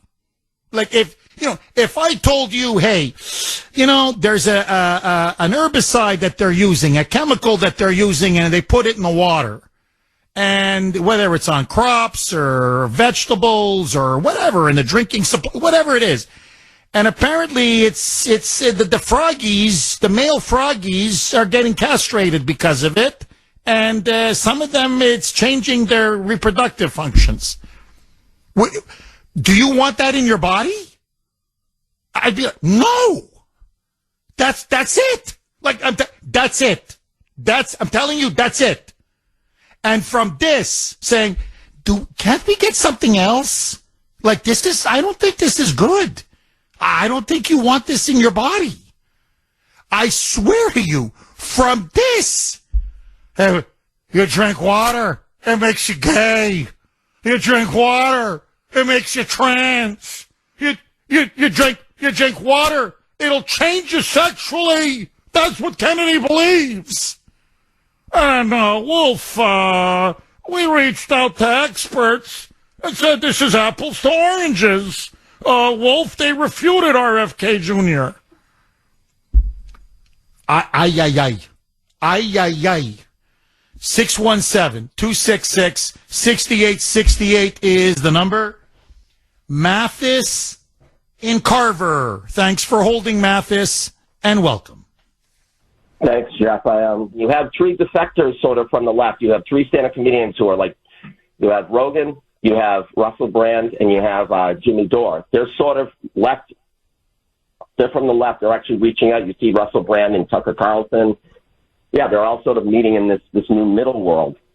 They're going after the establishment left. They're going after the progressive left, and they're kind of working together in tandem. You got Schellenberger in there as well. That's an excellent point. Thank you, Mathis. 617-266-6868 is the number. Okay, lines are jammed. I want to throw this log on the fire because it's fascinating. Again, best audience in the business, but it's a completely new angle to the whole thing we saw yesterday, and I think it's spot on. This is from 617. By the way, text line 70470, and please stand back and just stop what you're doing. I mean, I think this nails it. I think this really nails it. And it shows you now the level of desperation among the Democrats. Jeff, the Democrats yesterday also stated unequivocally one thing, among others, at the hearing. RFK Jr. will never, in caps, be the Democrat Party candidate, no matter if he sweeps every primary. No, remember what that party did to Bernie Sanders at the hands of Debbie Wasserman Schultz? This was in 2016. And the courts ruled that the Democrat Party can do whatever it wants, the primaries be damned.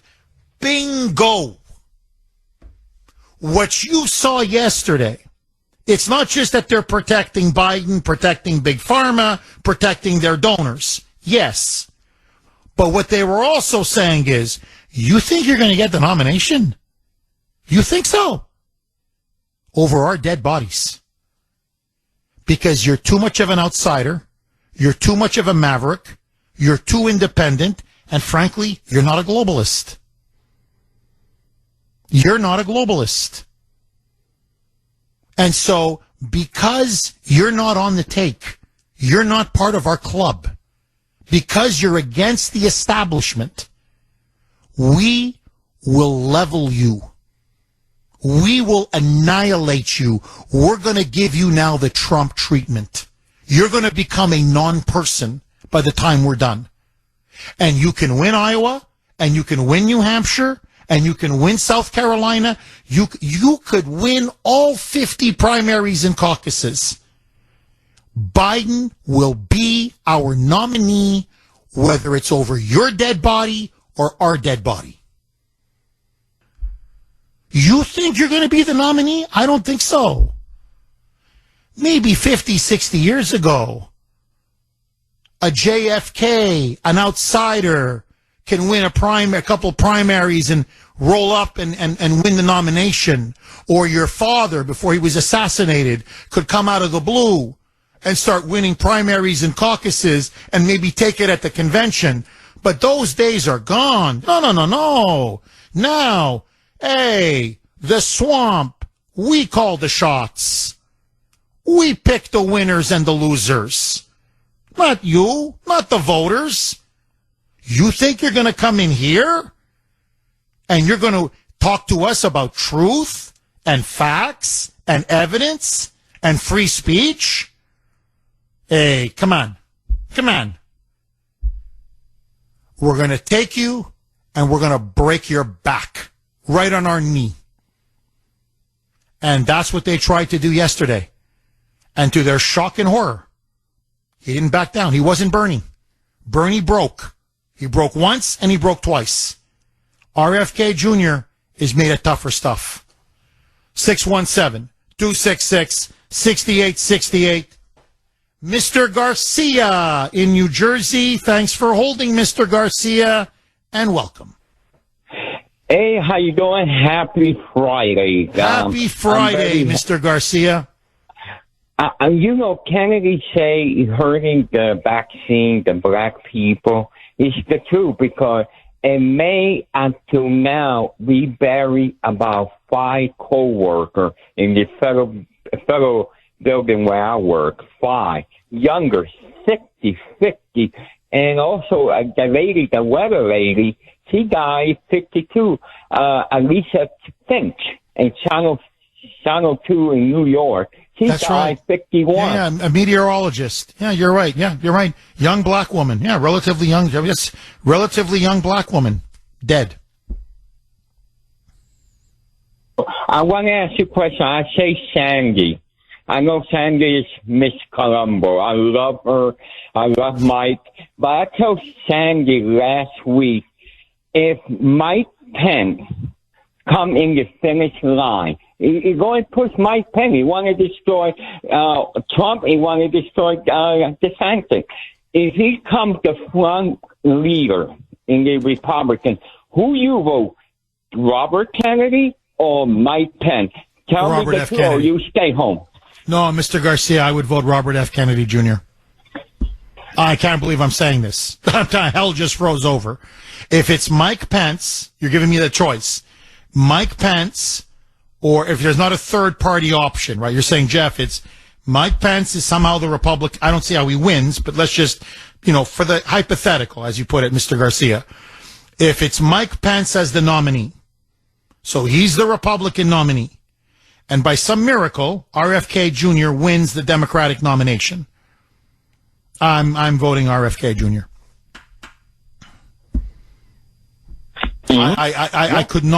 I couldn't vote for that Judas. I can't vote for that warmonger. I can't. By the way, on the border, RFK Jr. is better than Mike Pence is on the border. I mean, on many issues, he's better.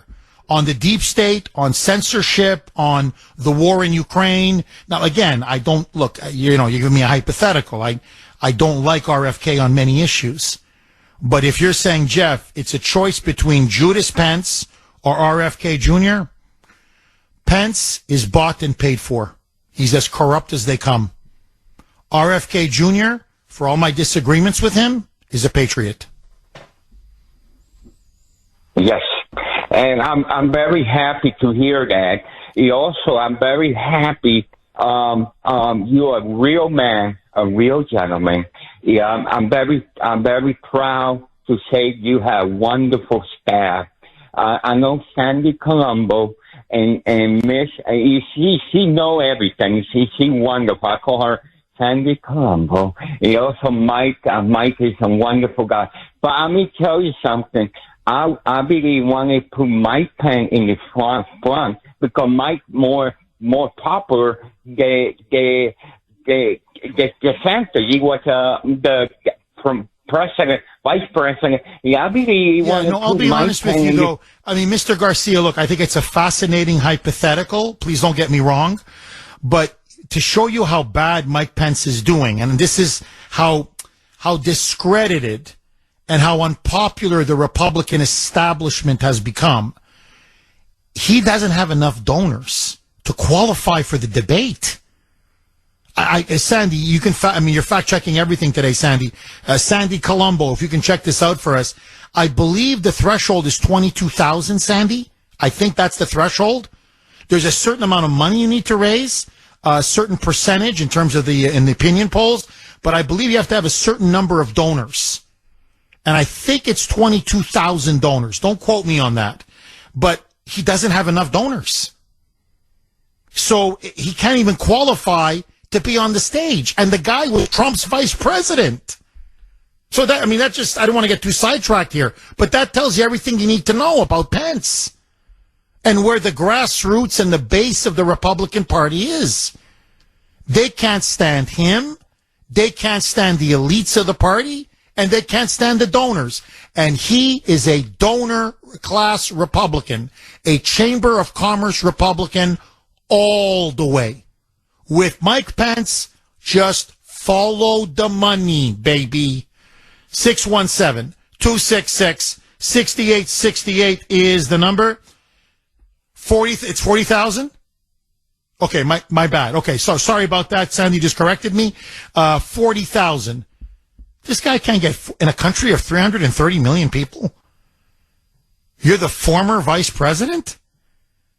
And apparently this hero who stopped Trump, and, Fox News is boosting him, the Wall Street Journal is boosting him, Rona McDaniel is boosting him, and this guy can't get 40,000 donors? He's a loser. He's a loser. I got a big story for you coming up. Don't touch that dial. 919 on the great WRKO. Jeff Kuhner, Boston's Bulldozer.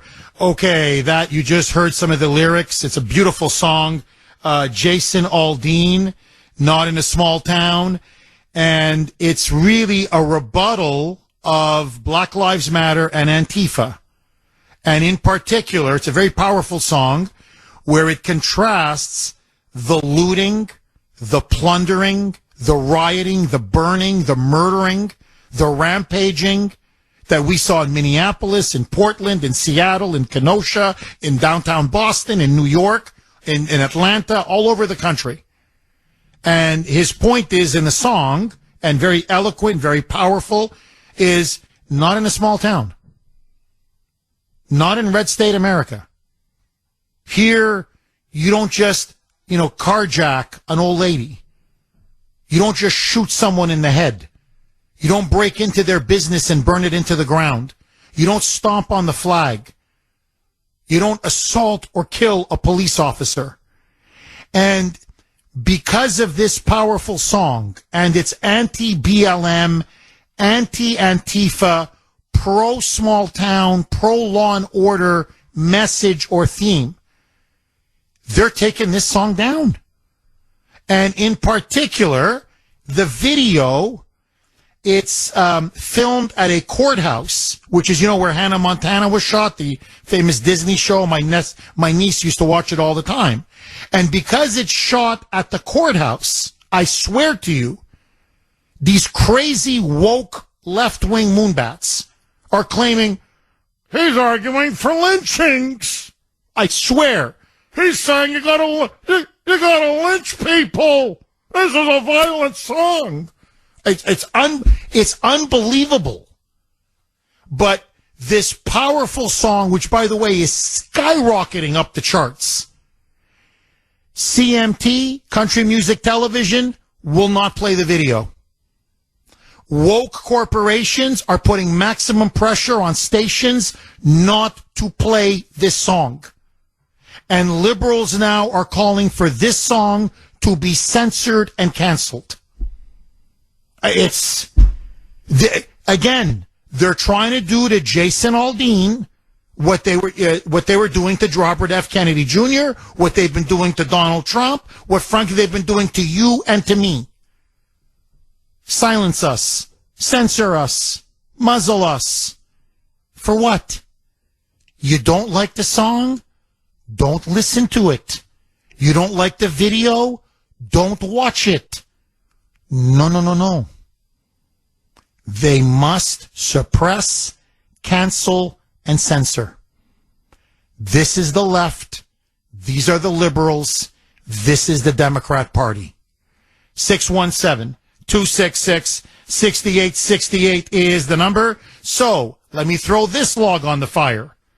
Have you heard Jason Aldean's latest song, Not in a Small Town? Do you find it offensive? Do you think it's promoting, hate or lynching or racism? And do you believe it should be censored and taken down? Liberals say yes. I say they're fascists. What say you? 617-266-6868 is the number. Let's go to Matt on the Cape. Thanks for holding, Matt, and welcome. Jeff, good morning. Hi, Matt. Jeff, if you could give me a couple of minutes, a few quick points. Number one, RFK is a good, decent, honest man.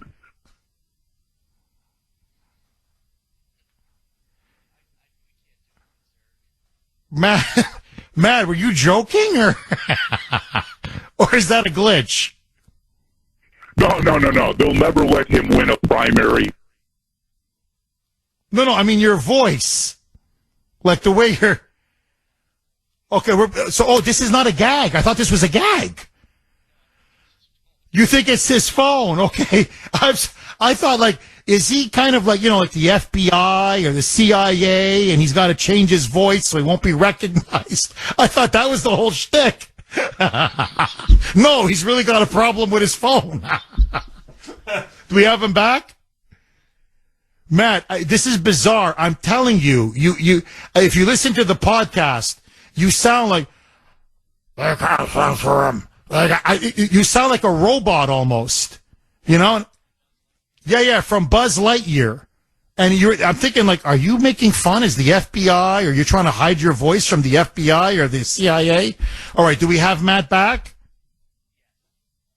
Matt? Hello. Yes. Oh, Matt. Okay, you sound normal now. Go ahead, Matt.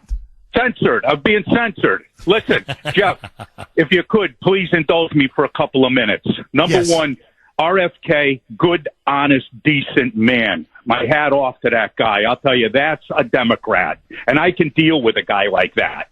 Number two, Debbie Wasserman Schultz has some nerve. They will never let him win the primary, just like they did to Bernie. Joining us now, as she always does at this time, the founder or co-founder, CEO, president of Kelly Financial Services. And yes, that is her real name. Kelly. Kelly, how are you? Good morning, Jeff. I am good.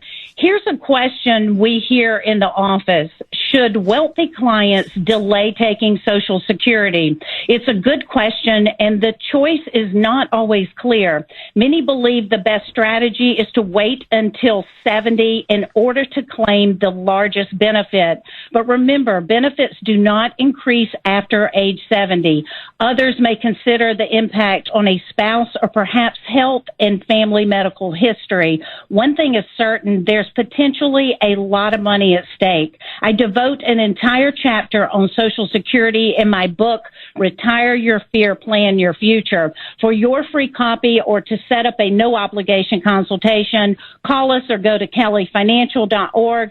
Jeff, I will continue this conversation tomorrow morning at 9 a.m. on Safe Money Strategies Radio, along with our Kelly advisors. One of the topics we'll be talking about is the apparent settlement of the Aretha Franklin estate. It's been 5 years since she's passed, and it's taken all this time to resolve her financial matters.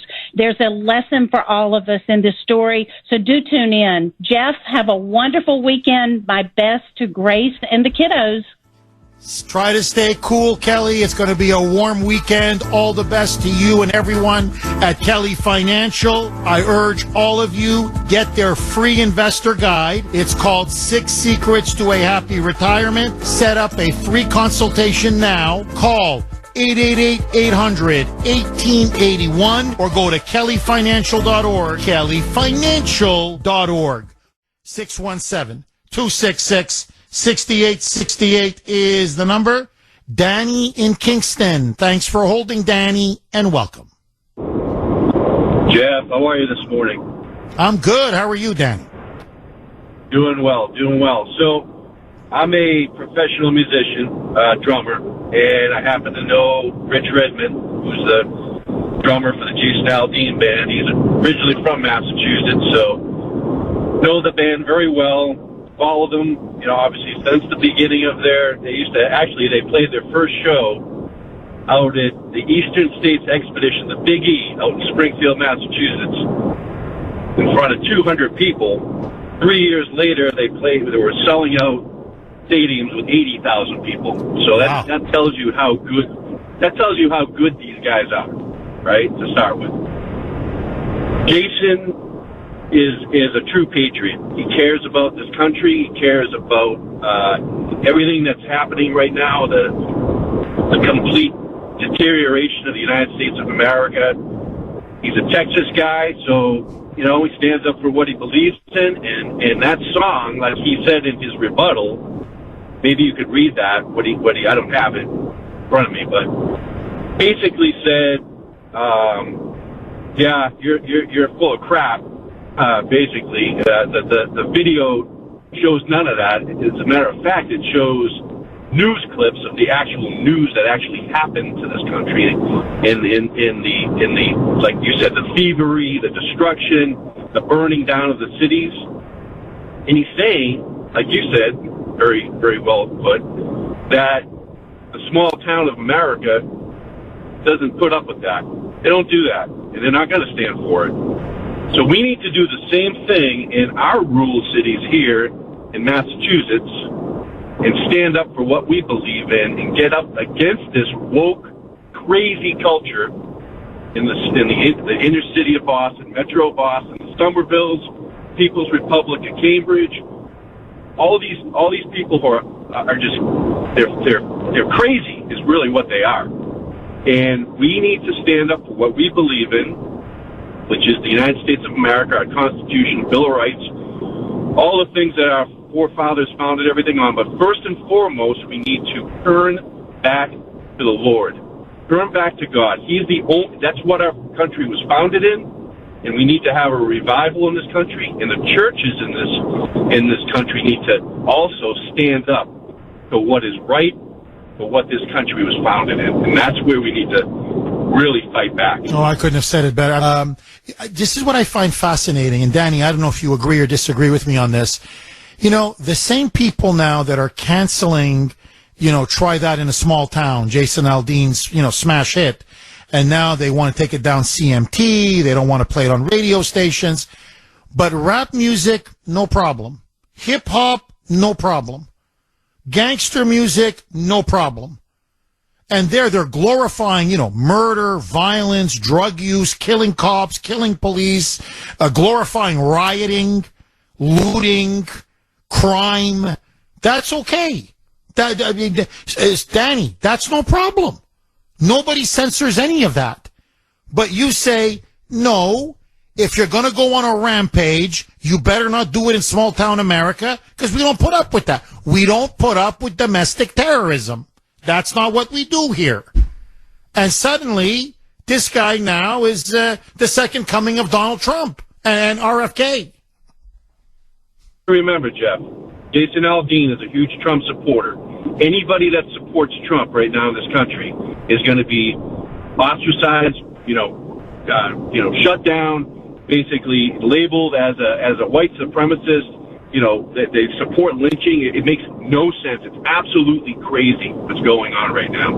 The Jason Aldean band doesn't need CMT to sell records. They don't. As a matter of fact, I'll tell you what I'm going to do, Danny. I'm not a big country music guy. I'm not generally a big music guy to begin with. I'm not a big nothing personal. It's just not my thing. My wife loves it, by the way, and my sister-in-law as well. I'm going to buy that album. I'm going to go out. I'm buying the CD. I'm going to buy it. I'm going to put money in his pocket. And I hope everybody else does. It's time we support our own. 617-266-6868 is the number. I mean, they're laughing at me in the booth. They're busting a gut over there. I was thinking, it's CDs, right? And they're like, so I thought, is it DVD? No, DVDs are for movies. But apparently, I guess I didn't get the memo now for 10 years. Who buys CDs? That's apparently now. They go, Jeff, you download everything now. And, have you ever heard of iTunes? And I'm like, well, yeah, Grace and the kids, but am I the only one that listens to CDs in the car? Am I the last guy left? So I said, well, what's wrong with me buying a CD for $20 and putting it in Jason Aldean's pocket? And they're like, well, you can download the song for $1.99 and you're still putting money in his pocket. Yeah, but I want to buy the whole CD. Why can't I buy the whole CD? And apparently I'm really dating myself. And so you got to see the emails. The emails are pouring in. Jeff, I'm 74 years old. And even I no longer listen to CDs. I download on iTunes. Another one. Here, just the subject heading. Who buys CDs? 3 question marks. Okay, I'm sorry. I don't mean to offend you. I like CDs. What is that, a crime now? Okay, super quick. It's the weekend coming up. You want a good laugh? And it ties into our theme of liberal intolerance and just really now how vicious and nasty liberals have become.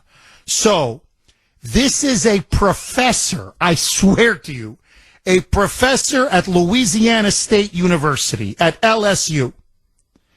And he leaves this voicemail on the phone of a state senator who just voted to end or ban genital mutilation, the mutilation of children under the name of gender-affirming care. So in other words, your kid claims to be trans. I'm sorry, we are not going to allow you to mutilate your body. That's child abuse. It will be now in Louisiana. It is illegal. So this state senator voted to end the mutilation of children in the name of having a sex change operation. This crazy moonbat gets a hold of this state senator's phone and leaves this message. Roll cut 100, Mike. I just wanted to say congratulations to our state senator, Big Mike Facey, and that moron voted to make things worse for people who are already suffering. You fat piece of shit. You did not produce any goddamn evidence to support the claims you made about people being harmed by transgender care. Yet we have tons of empirical evidence showing that it's an increased suicide risk when people don't get this care. So you big fat-headed motherfucker, I can't wait to read your name in the obituary. I will make a goddamn martini made from the tears of butthurt conservatives when we put your ass in the ground. You fat, useless piece of you. I hope you have a terrible day. Yourself. If I were him, I'd run for Congress as a Democrat. You could serve on that committee alongside Stacey Plaskett and Debbie Wasserman Schultz. This guy, you should be the one interviewing and interrogating RFK Jr. But you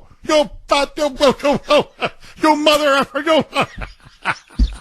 I mean, that's a moonbat mind for you. There you have it in a nutshell. That's very tolerant. You see the tolerance? Whoa. Easy on the tolerance there, guys. As I told Mike, I go, I'm still old enough to remember when professors, when they disagreed with you, would say or whatever, email you or mail you, say, link to or whatever, an op-ed that they wrote and said, I disagreed with your vote. Here's what I wrote about the issue. And, and this is why I disagree.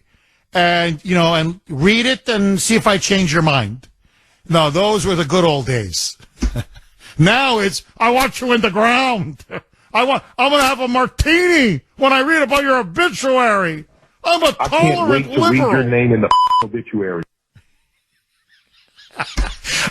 Mike, can you do the last part, the ending? I love the ending. I mean, this is going to be my sign off now to most liberals. I love this. It's not goodbye.